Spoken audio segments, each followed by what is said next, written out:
Эгер сиз чыркыраган чындыкты, жүрөккө жакын эмоцияны уккуңуз келсе, биздин модераторго жазылыңыз. Бүгүнкү берде эл ынтымагы деп чогулуп, бул эл ынтымагы ушу карапайым элден чогулган, өзгөчө көбүнчө жаштардан турган бул коом десек болот го.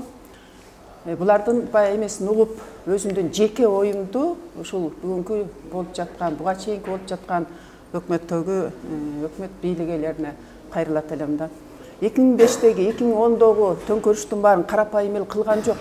Ушул эле азыркы 30 жылдан бери келе жаткан бийлик ээлери кылып, карапайым эл биз жөн гана курал болуп келатабыз да. 2020-жылкы дагы төңкөрүш мына жакшы Сыймык Жапыкеев чоң казаттын аркасы менен эл карапайым эл көтөрүлүп келип, бирок аягы баягы максатына жетпей, таптакырынып башка жакка бурулуп кеткени азыркы күндө дагы ушу карапайым элдин кичине баягы козгоп турат. 75 партия деле карап келсек эле баягы бийликте келе жаткандын эле бала чакасы ага тууганы. Кайра ой туулат ушунчалык карапайым элде эмне деген бизде кыргыздын чыган балдары, кыздары илимдүү, билимдүү ушу кыргыз элине кызмат кыла турган убактарда чет өлкөгө кетип аткандары бул өкүнүчтүү нерсе да.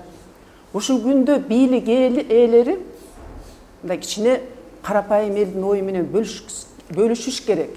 Себеби дегенде азыр мына интернет булактарына баарыбыз эле окуп атабыз, баарыбыз эле оюбузду жазып атабыз.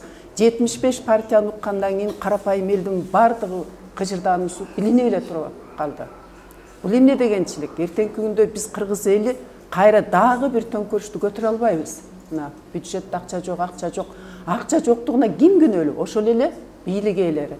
Мен суранат элем Садыр Нуркожоевич ушул эл менен эсептешип, ушул элдик кыймыл деп түзүлүп аткан, мына эл үчүн деп аткан жигиттер менен жолугушуп, ушулардын мүдөөсүн угуп, анан иллюстрация деген маселе көтөрүлүп ишке ашыш керек. Менин оюм ушул.